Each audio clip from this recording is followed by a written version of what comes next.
Director of Research. There we go. There you go.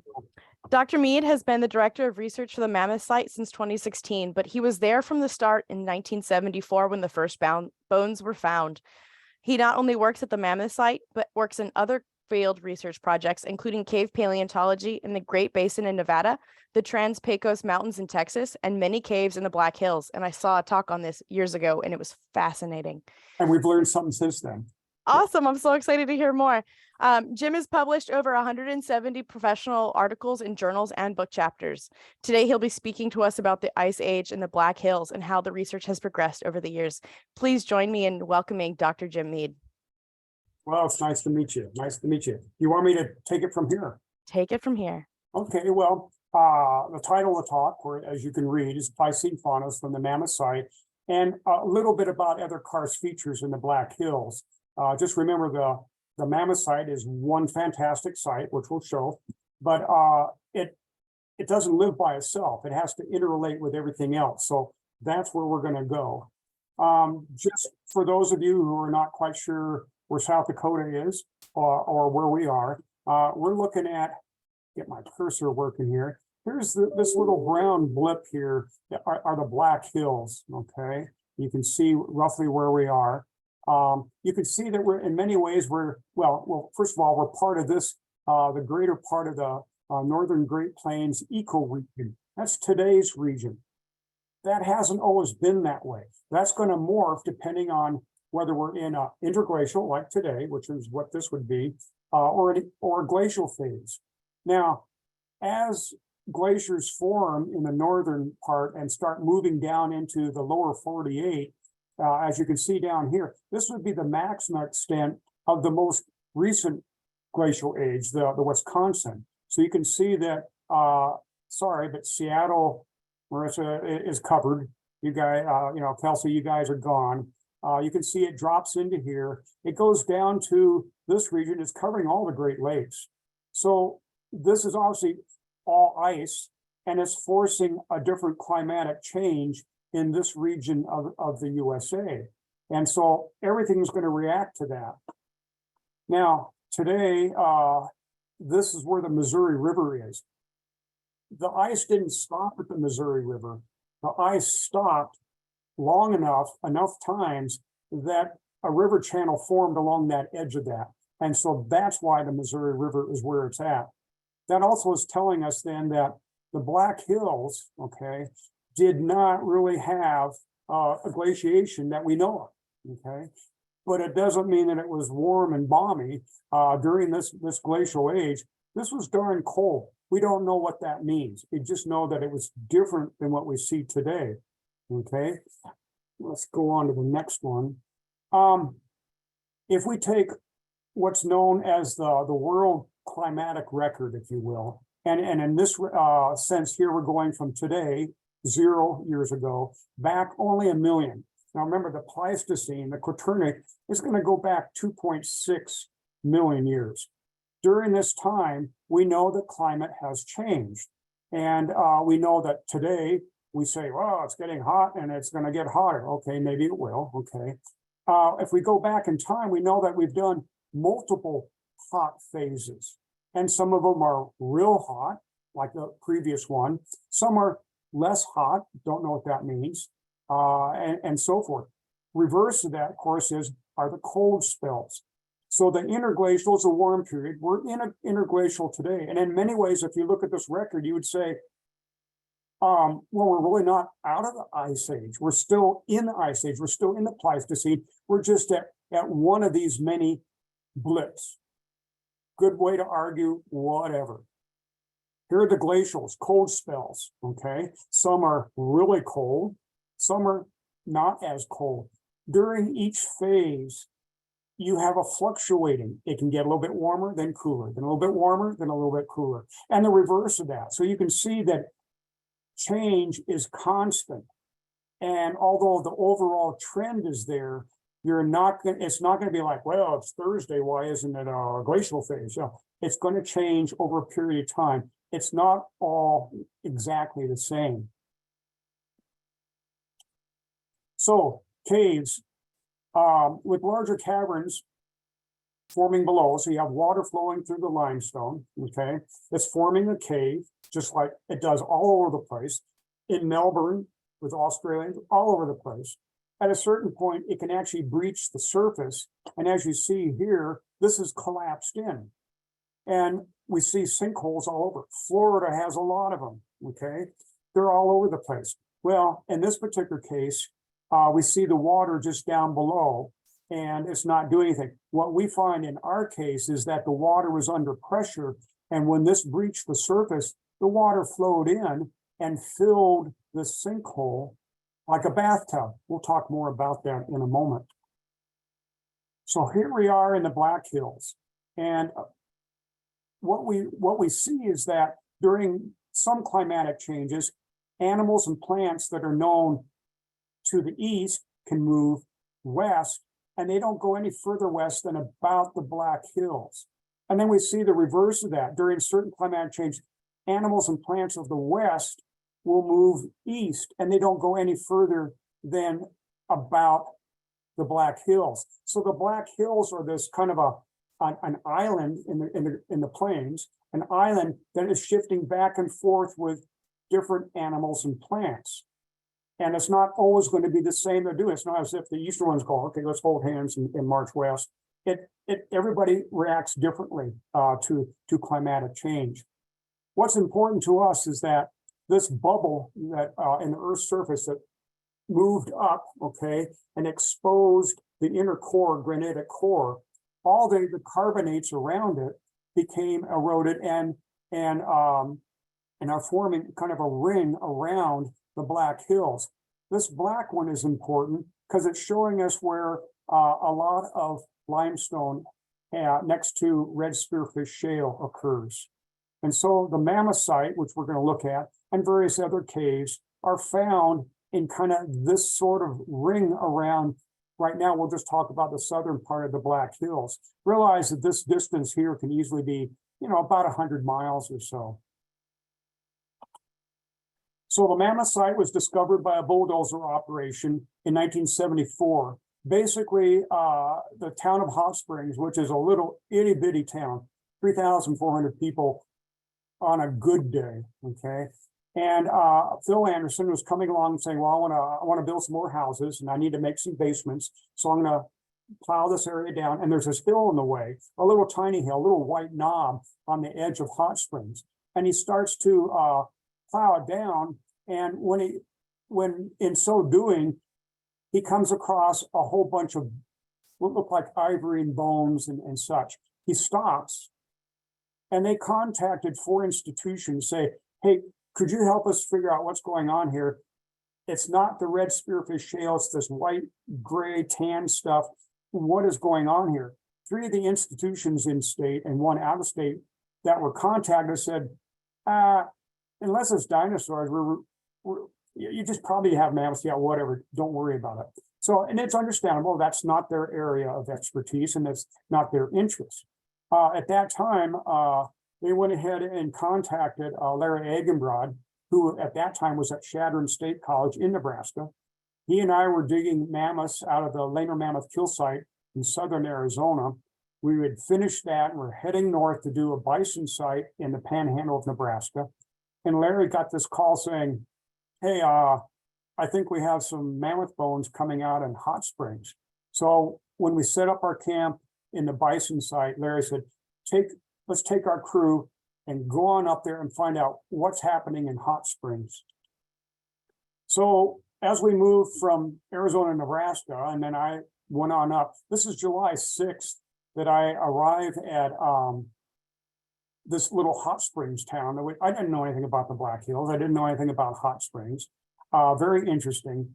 Were these really mammoth bones? And if they're not mammoth bones, are they mastodon? What are they? Is it possible that they belong to the White River group, which is common out in this area, and therefore they're a lot older, 30, 40, 50 million. Well, right away it was, oh yeah, these are mammoths. There's at least 5. I look around and go, okay, well, here's this. Yeah, okay, we have at least 5. And the crew I had, wonderful folks, they knew what to look for. So it's kind of like, yep, I know we have at least 5, which was fantastic. to think about that we finally have something Ice Age record from the Black Hills. This was unheard of. And so could we start to understand what's going on there? We knew what was kind of going on in Wyoming to the west. We have an idea further south and so forth. We had no idea the Black Hills. So this was very exciting. So July 6, 1974, I had field notes. I had the Laner Mammoth site written down for my field work. And then I had the Bison site in Nebraska. And okay, well, then there's this Mammoth site in Hot Springs, South Dakota. And that became the name at that point. That's what I had in the field notes. We just kind of kept with it. So there's the crew. Here's what it looks like from the air. This is 1974. So here's that red spearfish shale. It's being bladed down. This darn bump in the middle. So they're going to take these basically basements to these houses and just kind of march this way and put houses all across this area, which is, housing development. Well, it's in the way, so blade it down. Oh, wait a minute, let's stop. Oh, they are mammoth. So basically at that point, Phil Anderson, the land manager, if you will, making these houses, the developer said, I'll give you 3 years. In 3 years, can you have those mammoths out of there so I can continue on? We're going, oh yeah, that's what we do. I mean, here's the crew. I mean, all of us had just come from, 5 weeks down in the hot Arizona sun. So yeah, we knew what we were doing. And we'd dig around and take out a mammoth bone and go, well, there's another one down there. So that's like dig, and pull it up. Well, there's another one. It kept going, which is exciting, but it's kind of like, we're not getting the stuff removed for Phil Anderson. Apropos, this is what it looked like when we first got there. The bones that they had struck, it was kind of, it was hot out in Hot Springs. And so they put up a canopy. Interesting that it's a funeral tent. Well, that's kind of apropos, So we had this funeral tent that we could work under. And it was like a log jam. It was one bone next to another bone under this and over that. And it's like, what is going on here? What you're seeing, though, is everything's on a slant. So in geology, we're used to things kind of, you lay it down and then you put another layer on top of that, another one on top of that, and so forth. Well, no, it's at an angle. And at an angle on this side, but then if you go to the other side of the hill, it comes down this way. So something's going on in a U-shaped sort of thing. So that's kind of like, okay, this is not a river terrace. This is not a this. It's in a bowl of some sort. So we had to kind of figure out what's going on. Well, then they came across this guy. Basically, the top part of the head was found, and Larry Egenbrod told the students, oh, don't worry, it's probably just top part of the head, and I keep going down. And they go down and say, well, I think I have the orbits. I think I have the eye area. Well, that's probably all you have. Keep going down. Well, after a while, it's kind of like, oh, you have the whole thing. You have the tusk, and here's the lower jaw. This kind of said, oh, we got a pretty good find here. We're getting everything in place, in situ, not just washed in from someplace else. So with that, Larry was able to go to the National Geographic Society to get a grant, and then Earthwatch Institute funds, at that time, well, it still does, funds a group of people. And so you immediately get funded by a group of volunteers, people that we definitely needed. First thing, what do? Well, we didn't have any place to live, so we had a tent city. At first, it was right nearby. Then later on, it was a little ways away, about 15-minute drive away. And you start to learn to camp out and roll in the dirt on the edge of Hot Springs, South Dakota. And wherever you dig, you're going to find mammoth. So we did that for a couple years. Now, excuse the pig, these are old slides that we've digitized. So here we are digging. Here's the basically the top of the hill, and wherever you dig, you're finding bones. All these people, this is me then, but all these people are Earthwatch volunteers, and from a variety of backgrounds. Didn't make any difference. Well, I'm a retired teacher. I'm a rocket engineer. I'm a this. I'm a that. We'll show you how to dig. I want you to dig here, and so forth. And little by little, the site kept getting bigger and bigger and going deeper and deeper. Very exciting, very scary, in a wonderful way. Here's what we did. Of course, being on the edge of town, everybody wanted to come see it. And so we immediately kind of set up a visitor center, if you will. This is our first building, if you will, a little shed, and that we'd have up to help keep some of the sun off of people digging bones in that area. All I did is really heat it up like a sauna, but the thought was there. And then in the winter, of course, we could close it up and protect it. So the late 70s was kind of a mitigation. Oh my goodness, what do we have here? Yes, we have Mammoth. Yeah, it's kind of different on both sides of the hill, but in a reverse topography. It's not this, it's this. What's going on here? Then it became like, okay, well, we have a lot of elephants, mammoths here. So in 1978, Larry Eggenbrod, who unfortunately, I died in 2014, and I took over as his position. He brought me in. So I, quote, retired from university and moved here, which is wonderful. In 78, then we had 3 cores drilling down, and they thought, it's really not going to go that deep. So we'll just bring about, 65 feet of core rig. Well, they went down 65 feet in all 3 areas. And at the bottom, they still found the same brown tan sediments and bone. So it's kind of like, well, does it go 66 feet or another 100 feet or what? We don't know. We still don't know. But we've dug down about 25, 30 feet of it. And it's just basically all bone. That's very exciting. So then we thought, well, okay, let's better understand it. The first thing, of course, the city wanted us to do, because it's still something that belongs to the contractor, but it has to fit the city rules. That's fine. Get the alleyway, so you can see that what's going to be the alleyway, and it cuts right through here, and it cuts right through the bone bed. Okay, and so let's dig that out, and let's see what this profile looks like. Okay, right through here. Now you remember the old funeral tent. Well, that funeral tent would have been up here. Okay, so kind of give you a little bit of idea.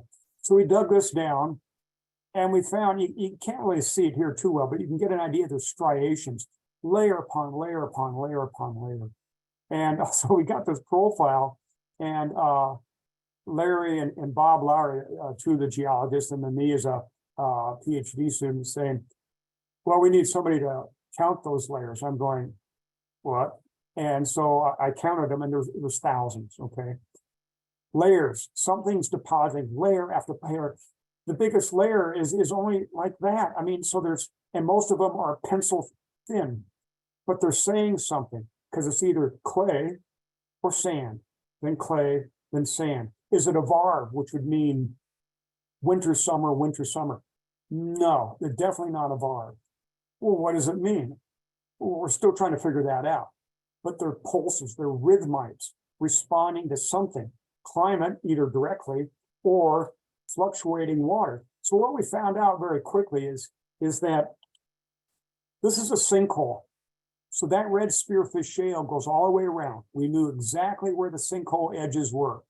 Okay, and so what we had here are the drill holes. Okay, and so what we did is, okay, let's figure out what's going on. Okay, we know the sides of it, and we know that it's filling in that way. Okay, good. We know it goes a long ways down. And so we start excavating certain areas to figure out, what do we have here? What's going on? And basically, we think of a sinkhole, as we looked at the beginning. We have a hole. There's a cave way down in there. That water came in and filled up this bathtub, if you will. And the question is, how high did it fill? I think we now know, but it filled it in, and somehow mammoths are getting in, and they're not getting out.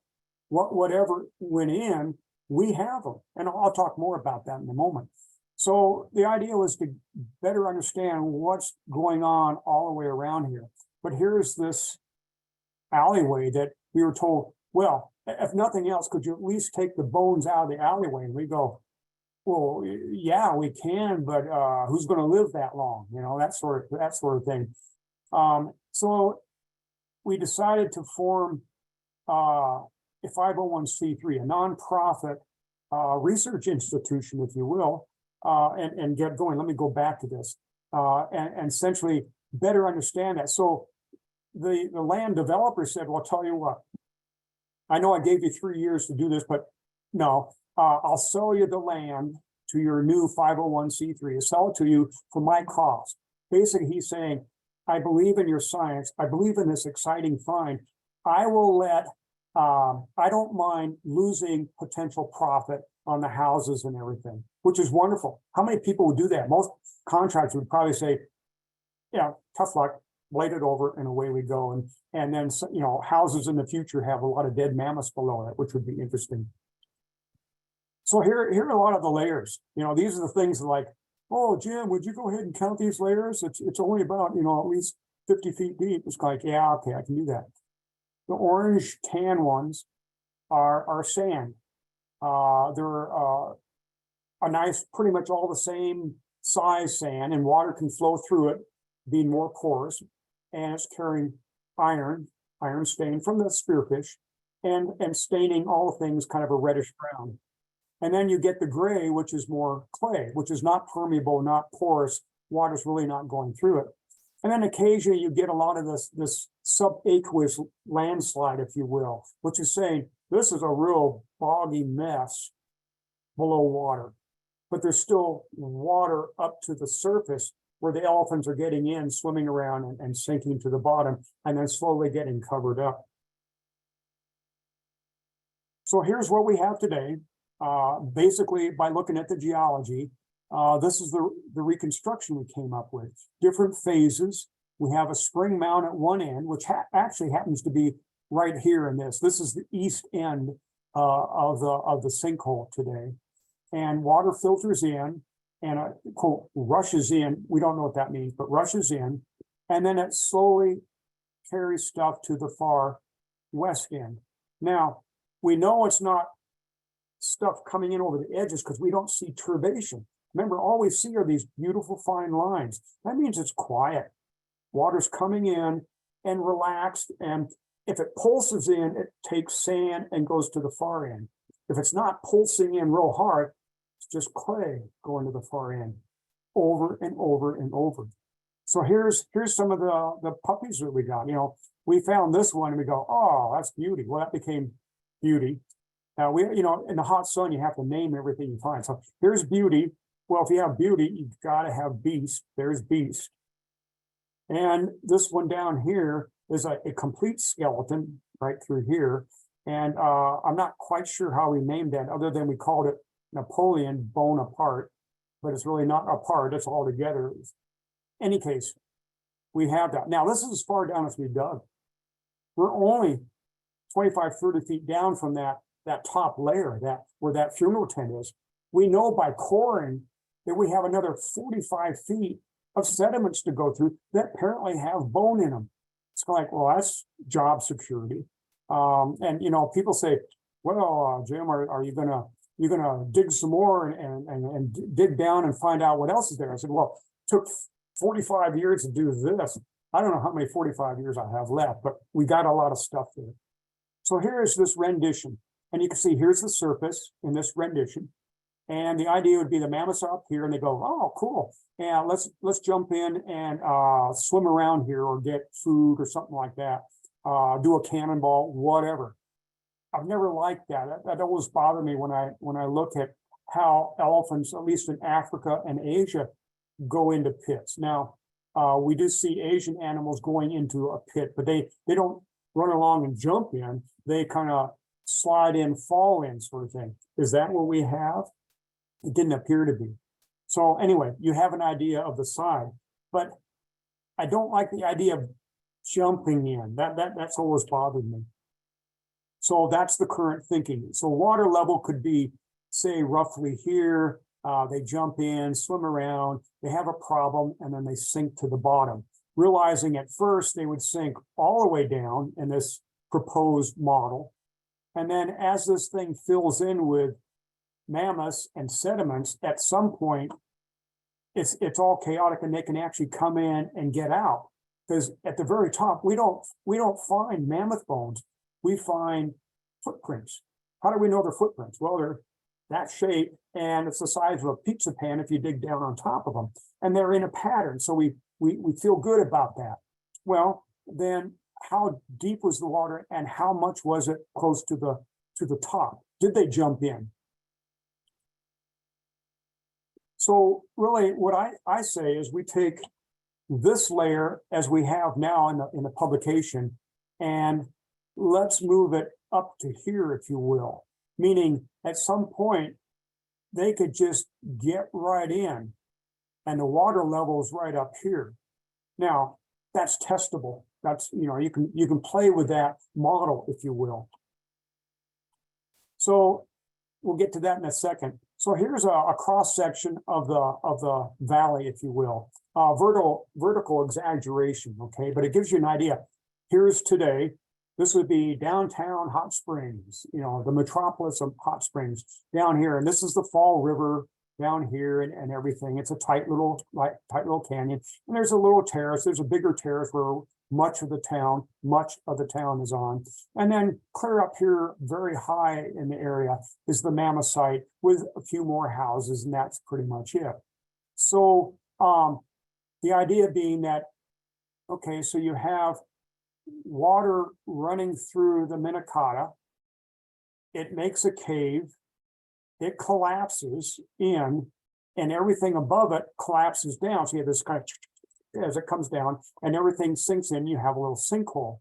And the water coming down this hill is under a hydrologic pressure. So the water coming down here is not going to just fill this cave. It's going to ooze up in here, become an artesian pond, if you will. So that's telling you this is the lowest point in the valley. That means this valley was basically right across here. And since then, it has eroded down to here. So a lot of people say, well, where's the water? Why couldn't the water come back into the Mammoth site? Well, we still have the water. There's 102 hot springs in Hot Springs. Okay, it's all coming out right in downtown or along the river through town. So the water is still there. It's just that it's coming down this way, and this is all high and dry. And so you'll park your car down here and walk up, if you will, up to the site. So again, I guess being a pain in the butt or something like that, I just don't like the idea of them jumping in, like we do at a party or something like that. Go to the northern end of the Black Hills, where I-90 cuts, from Minnesota on over to you guys in Seattle, something like that. And this is still, in this area, is more that red spearfish shale. So it's that ring that goes all the way around the Black Hills. It's just, instead of being at the southern end, as we are at Mammoth site, we're now at the northern end. And so you have these little hills, and there's some lakes out there, and the lakes are just beautiful. In fact, this particular one, Cox's Lake, it's about the size of the Mammoth site, which is kind of neat. And so I went out to see it, and kind of like, oh yeah, I see all this grass around here, and if I were a vegan or a vegetarian, I thought, oh yeah, I'd munch that. And being the scientist that I am, I thought, okay, I've got to do this. So I kind of step in it and kind of step out here, and it's sandy. And I'm going along, and then it gets deeper, and you kind of look out here and you go, what the heck is that? Is that the door to Moldor? Or, does that go to Middle Earth? What's going on? That's a sinkhole. That's a sinkhole today. And water has filled in, artesian-wise, just as we're saying at the Mammoth site, but it filled that cup up and overflowed to make a bigger lake. So it's above, so everything's above that. So you walk out in this, and you get further and further out, and it's getting deeper and deeper and sandy. And I'm being a real tall person at 5'2", so I'm not going out too far. But an elephant might be 12 feet tall, 8-10 tons, whatever you are that day. So here you are. I had to do this, right? So you walk on out, and you get to this edge, and you start to slide in. Now, what do? I have a couple options. I can back up real quick, like, whoa, I'm falling. So I could back up real quick, or I can just jump in and just swim around, call, hey, this is fun. I didn't have to really jump in. I just kind of slid in, And I can come back here and being the great height I am, it's not a problem, step up here and then walk out. What about if you're an elephant? What if you are 10 tons? What if you are 12 feet high, or a miniature 10-foot high one? You come here, you start to slide in. Elephants don't back up quickly. You've seen them at circuses or whatever. They kind of slowly back up. But elephants swim. I'll show you a picture of that in a bit. So they can swim. So they would naturally just go, well, okay, let's just slide on in. Let's swim around and come back here. Now, elephants, when they're swimming in water and kind of staying at the surface, here's water line, okay, right at the eye. That meaning most of the weight is below water. And in fact, when they swim, which is the picture I'll show you, but when they swim, it's their trunk, the snorkel, that will breach the surface. Otherwise, they're, quote, swimming underwater. So here it is, here's, a mammoth coming up, and they put their foot up, because we've seen it in circuses, right? They put their foot up and everybody claps. Oh, that's wonderful. They put their foot up, but they can't get their 8-ton butt up to that spot. They can't get 8-ton butt up to here. So all they're doing is pushing more sand down into the sinkhole. And so they're going to swim around and they can't get out any other place. At the mammoth site, there's only one western end that has this kind of slope, if you will. Everything else we know by digging the sediments right up to the spearfish. It's a cliff all the way around. And so they're going to swim around, get tired, drown, unfortunately, and sink to the bottom, and we have them. Now, geologically, paleontologically, oh, it's so cool. It must have been horrendous when you think about the real life, because elephants aren't quiet. They're undoubtedly making a lot of noise. And the ones that aren't, in the water along the edge are kind of going, Bob, you got to get out of there. So there's a lot of noise going on, and it had to be horrendous. But here's the scenario that I think we have, is we have the sinkhole full of water and maybe even a lake above it. They wandered out and then got stuck. Okay, so that's a working scenario that we have. I'm going to give you a little bit of a time check here. Yes. So we've got maybe 10 or at most 15 more minutes, Okay. if that works, and then we'll open up to I'll questions. start going faster. All right.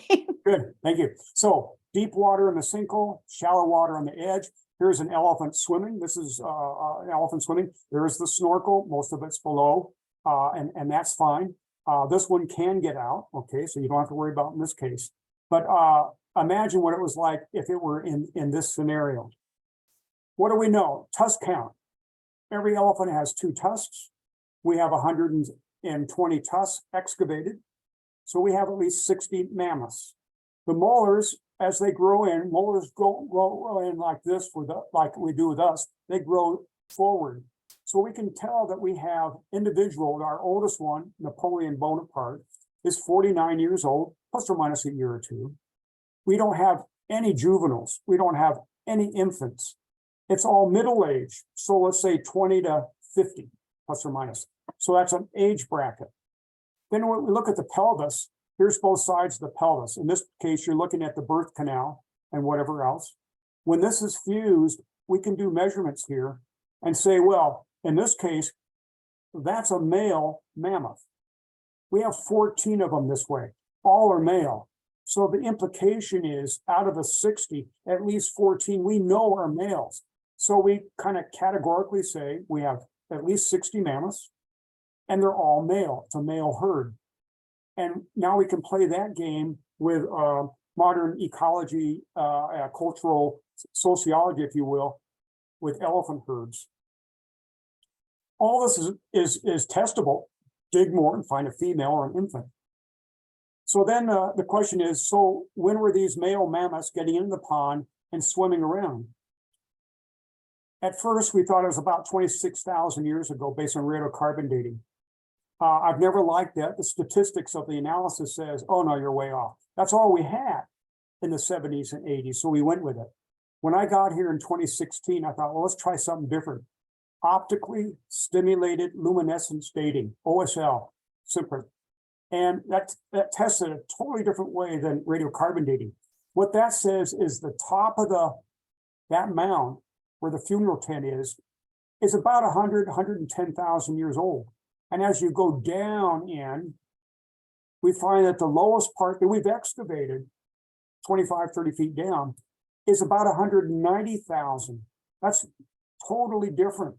And what that's saying, when you plot it to the known graph that we've seen before, well, right now at the top, we're in an interglacial. It's not the interglacial we're in today. It's a previous one. And the deposition of the mammoths is during a glacial phase when water would be more abundant. That's our current thinking. So now, what is the mammoth site? We stopped excavation in 1979 to create a 501c3. Then we said, okay, let's build a building. So we did that, and it opened in 1986, so we could continue with it. This is basically what it looks like today, if you will, better focus, but it's what it is today. We've done a lot more to it, but that's the basic building. We get about 110,000 visitors per year. Last year we had 120,000. Typically we get about 100,000 or so. And these are visitors coming on a vacation, they'll come through here. Being a 501c3, we get no money from federal or state. Everything is, all our funds come from coming in that door. And then if people want to help dig, which we'll talk about in a minute, the Mammoth site was part of the Ice Age. It was not alone. The Mammoth site sinkhole is unique. We can't find any other around, although we look pretty hard, but it's like, I don't want to look too hard because I got enough to keep me busy. What's going on in the Black Hills at this time? How do we find them? Where do we go? Well, a lot of it is caves. We go to caves, and we go to various places outside the Black Hills, into Wyoming, down into Texas, over into Nevada, Colorado Plateau, and Arizona, and Utah, to find out how does this fit within the Western. So again, we're looking at 1 million years today. Here is the Mammoth site, and it's a very interesting time period that's not well known. We know we go from interglacial back into the glacial. That means it's really not only mammoth, but we have a record of climate change. That's really kind of where we're going right now.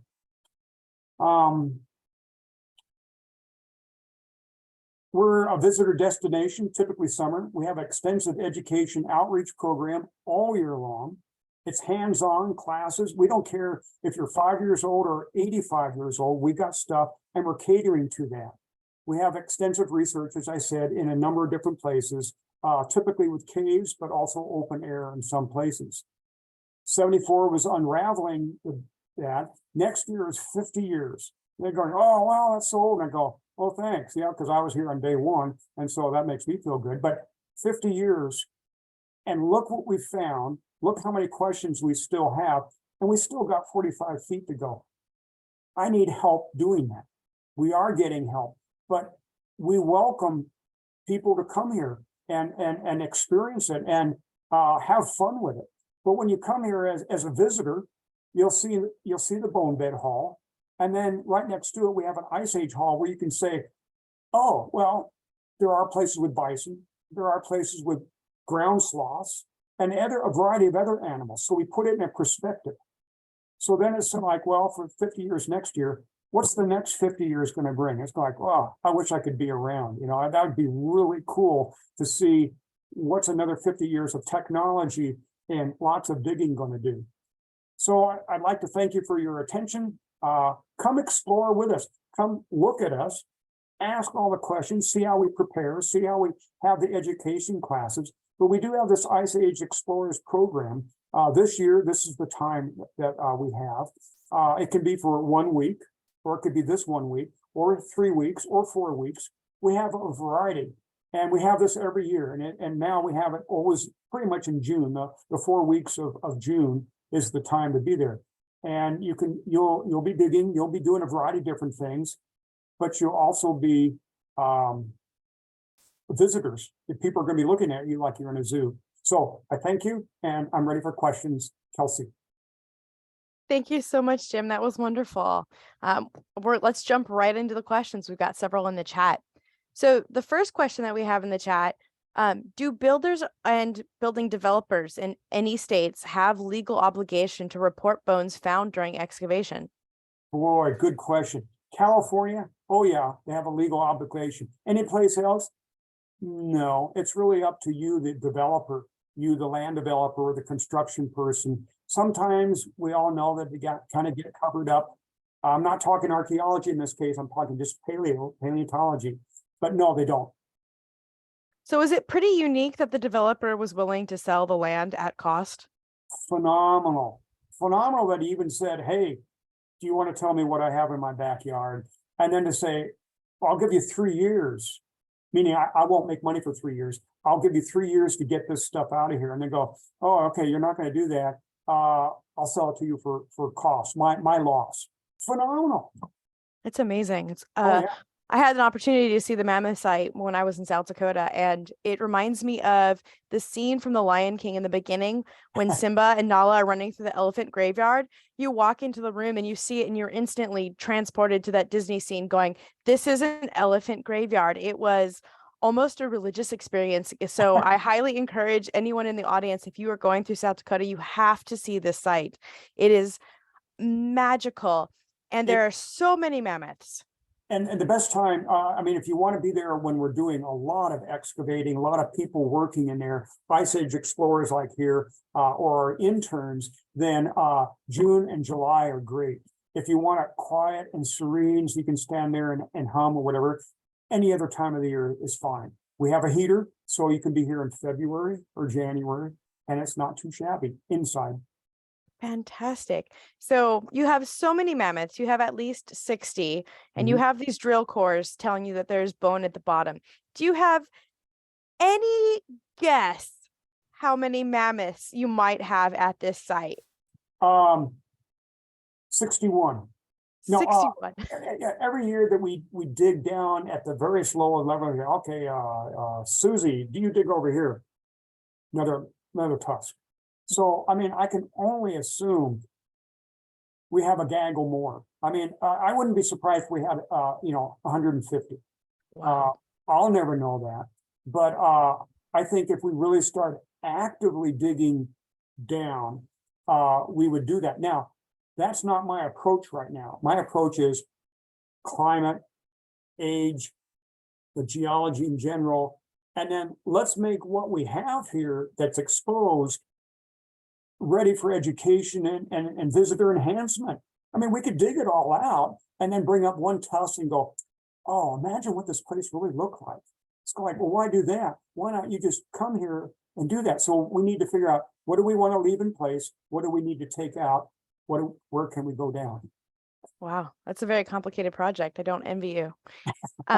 So speaking about the conditions that you're working in, do you have impacts from heating, air conditioning, weather? What are some of the climate issues that you have with dealing with an in situ site and protecting an in situ site like you have? So what are the issues today that we have? Yeah. Well, as soon as we put a building over, which is wonderful, get out of the sun, I need to, get out of the sun, so it's not as hot, and I can work in February when it's not, -10 in the shade. It's drying out. So if you look at the site now, there's these cracks, and it's kind of like, okay, so the clays and sand are shrinking, makes sense. It's drying out. So we're monitoring that. And of course, we go to the Park Service and various other people saying, what do you know about this? I mean, we can preserve the bone, but nobody's really preserved the soft sediments underneath the bone. You can go to dinosaur and they go, oh, we got a dinosaur bone and we got rock below it. You got it made. But what about that soft sediment? So we go to places and they go, yeah, you have a real problem. You need to figure this out for the rest of us in case we find something like this. So that's a challenge, but that's why my preparators and conservator is kind of like, yeah, we got stuff for you to do. Don't you worry. Yeah, having got to meet some of your team at the Mammoth site, I'm pretty sure they'll find a solution or they'll test a couple. Yeah. So with your amazing site with over 60 mammoths, maybe hundreds sitting in that hole, is there a larger concentration of mammoths that have been found in the world, or do you win? well, of course, I want to say we won, but I'm not looking for that. It's not really he who dies with the most mammoths wins, but it's certainly close to that. If you say, where am I going to find more mammoths in one chunk of time in situ, we have it. Now, you can go to places in Siberia and you can go to some of the riverbeds, you know, in the Yakutia, and I'll go, well, there's a lot. I mean, every river bend has lots of mammoths, but you don't know this goes with that. And are they the same age and they're eroding down and washing out? We have everything of the mammoth in bone sense. So we have the hyoids in place with the jaw, in case of Napoleon. We get a lot of that. So, I mean, it's kind of like, yeah, I mean, we got a lot of cool stuff. Now, are we the best? No, but we're damn exciting. And please come and enjoy and be part of it. I think you are the best. I think you can say you win. What do you do with the mammoths that you decide to take out of the ground? What is the procedure for once it's removed from the ground? Okay, so we have preparators. So we'll, first of all, we'll prepare what we can in situ. Then we'll put a jacket on it, plaster jacket. And then, of course, before the building, we used a backhoe to lift it out. Now we have a crane system and we'll lift it out, take it over. Summer before last, I moved our prep lab from down in the basement upstairs. So now people can come by and look in and go, whoa, you're working on mammoth bones or whatever else. So that's upstairs, but then we can take it through an elevator, go down into our basement archive. So our bone vault, if you will, is downstairs where we have all the things that we've taken out. Amazing. I got some more questions in the chat. I'm loving that. Keep asking your questions as they come up. How have the tools and maybe adhesives changed since you started working at the site in the 70s? How has technology evolved in the time that you've been at the site? Well, when I first started there, we did I did all the surveying and we used a plane table alidate and tape measure because that was the way to do it. Now realize that's before people had a thing called computer on desks, right? This is in the 70s. And if you wanted to call somebody, you had to pick up a phone. You didn't have cell phones and cameras were different. So, I mean, totally changed, okay? Adhesives, the best thing back then was Gliptol. And of course, if you mention Gliptol, you know, you kind of go, oh my God, you weren't using that. That was the neatest thing since sliced bread then. And it was good. But then we found over time, it turned brown and then it shrank. Well, that's not good for a bone. So now our preparators are in the process of figuring out how do we remove that Gliptol and replace it with paraloid. So paraloid now is the best thing. And it's kind of like, oh, I wish I could come back in about 30 years and go, so now what are you using? You know, how bad is paraloid? Probably be just fine. But yeah, things have changed dramatically and it's exciting, but it's kind of like, you mean I have to learn something again? I have to learn more stuff? 50 years, you know, that's a lot. That's the fun thing about the site, though. You're going to continually ask questions and learn new things about your site. Well, I think about, okay, so we had radiocarbon dating. And back then, we didn't have AMS radiocarbon dating. Back then, you know, all you really had was the old style radiocarbon dating. Then we developed AMS, but we still couldn't get good dates. That either means it's all the good stuff that you want to date is washed out, which is possible, or it's older than 55,000. And then along comes this new thing called OSL, and I'm so glad they abbreviate it instead of always saying optically stimulated luminescence. And that's a different method than radiocarbon dating. And that's saying, no, you do have something a lot older. Well, that's cool, because that's a time range that we really don't know much about, let alone in the Black Hills. Awesome. So do you have opportunities for students to do research projects at your site? Oh, yeah. Oh, yeah. Now, they could be a summer intern with us. We offer that from basically middle of May to about the beginning of August, depending when that student has to go back to school, if that's what they're doing. And they can do a mini project as part of their intern, possibly, depending on what they're doing. But if somebody says, oh, we had a guy at Gray Fossil Site, East Tennessee State University, go, oh, I really want to do isotopes on mammoth. And his prof said, yeah, could we use some of the teeth from the mammoth site? I said, sure, come here and look at them. You know, you pick them out. We typically don't send them. They're like, oh, could you send me 10 mammoth skulls? No, that's not going to happen. You get your butt over here and take a look at it.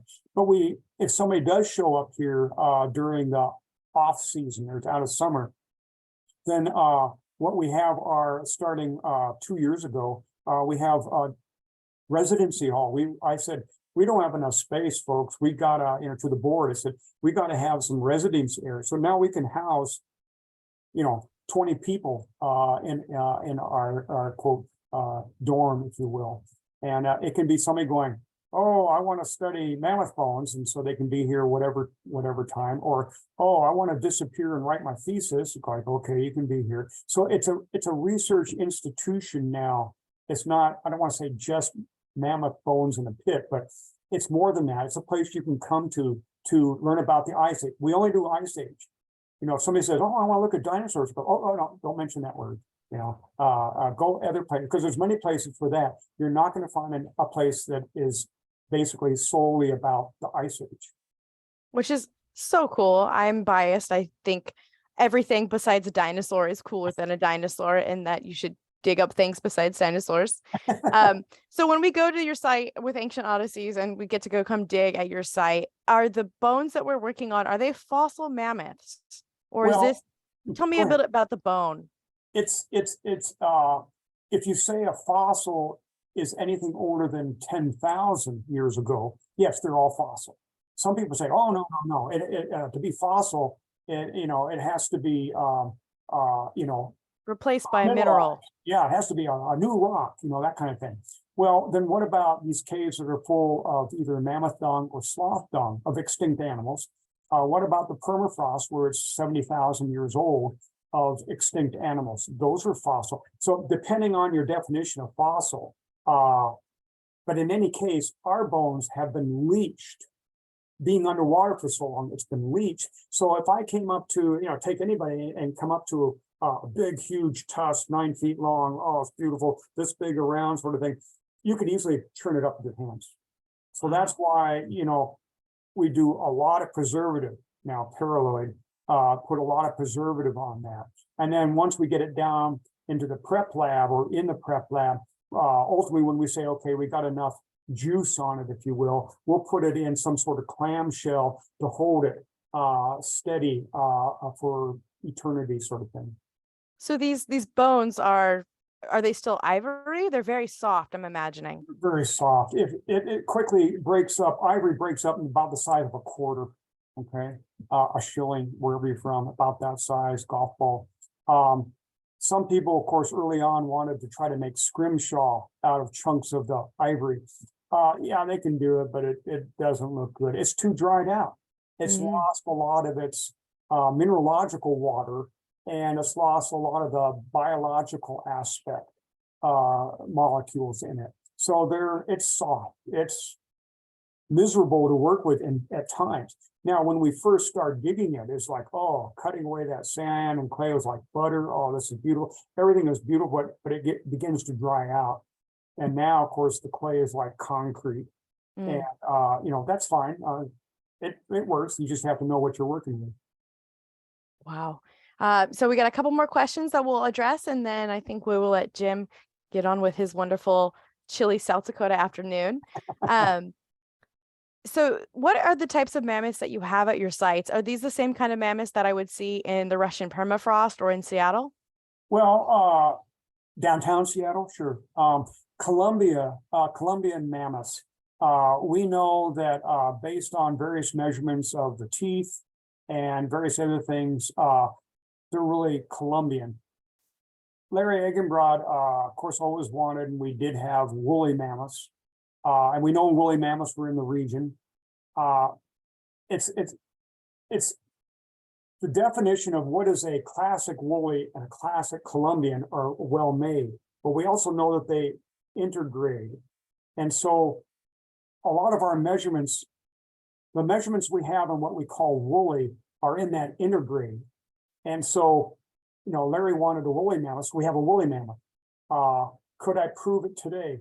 Maybe, depending on what you define it. Now, some mammoth researchers in North America and Europe would say, there's really not that many species of mammoths and, that sort of thing. But there was a woolly and there was a Columbian in a classic sense, but there are probably places where they integrate DNA. One DNA study has shown that it appears that there is an indication of a Columbian and woolly interbreeding. If that's true, I'm not doubting it. If that's true, then would that offspring have characters of both mom and dad? If so, is that what we have? Is that why our woolies look kind of like a Columbian? We don't have the classic woolly mammoth tusk that curls way down and curls in, and it's like the movie Ice Age. We don't have those. And some of the woolly mammoth tusks are only that big around. They're not very, but they're long and curved. Ours are massive, heavy puppies, and they may go down and curve a little bit, and at best 9 feet long. Most of them are about 7 or 8 feet long. So they're big, heavy things. So I can't say, oh, well, let me just pull up a woolly mammoth, classic woolly mammoth tusk. We don't have that. That's fascinating. Awesome. Well, in closing, make sure that you reach out to Jim and then you reach out to Ancient Odysseys and you join the Ice Age Explorer Dig program. You can have a chance to find Josephine or see Napoleon at the Mammoth site in Hot Springs, South Dakota. Again, I cannot recommend this site enough. It is overwhelming when you see it for the first time, and to be so close to so many giant ancient Please animals. come visit us. Yeah, visit us and let me know that you are here from the Odyssey thing, and I'll show you around. But yes, come visit us and be part of help us explore and understand the mammoth site. We're not done yet. Awesome. Everyone give Jim a round of applause. Put a little reaction in the chat. Say thank you in the chat. This was wonderful, Jim. Thank you so much. Thank you. I appreciate it. Thanks so much, everyone, for joining us. And Jim, have a great afternoon. Thank you. You want me to close out now? Yep. Bye-bye. We'll see you Bye, later. everyone.